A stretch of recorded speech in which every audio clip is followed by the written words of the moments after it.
Ganda ng araw na ito. Ano ang may pagliling Huwag kang gagalaw! Hold up to! Uy, may tao, tika. Wow, ang ganda ng araw na ito. Ano ang may paglingling, may lapig, okay na, maipaglilingkod ko sa'yo. Ha? Wala! Sabi mo huwag kang gagalaw eh! Nay, una yan, may baril. Ba't ba salita ka ng salita? Hold up nga to! Pre, tindahan to. So nagjo-joke ka ngayon? Hindi, pero gusto mong makarinig ng joke. Ha? Ayoko! Ano ang tawag sa taing hindi mo nakikita?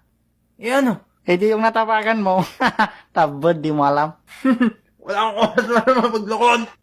Maganda. Basta! Alam mo, sinasayang mo talaga oras ko. Bakit ka kasi nandito? Pwede ka namang pumunta sa bahay nyo, manok ka ng ng ulo po sa arbrid. O kaya, tawagin mo ako, mag-chat tayo. Libre ako bukas, pwede naman akong mag-absent para sa'yo. Wala akong paki sa opinion mo.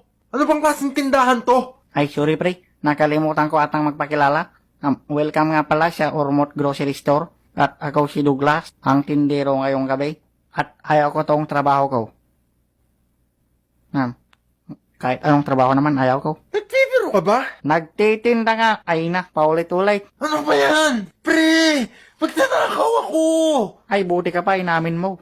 Yung dati kasing nahuli namin, kumuha ng 3 2x2 at 4 na red horse. Tumatanggi pa. Sabi ko, hoy, huwag kang magnakaw, sobrang bad yan. Tapos sabi niya sa akin, hindi nabayaran ko na to. Sabi ko naman, bottom, hindi ka pa nagbabayad. Ilusumbong kita. Tapos sabi naman niya, wag please, samahan mo na lang ako, inumin natin to.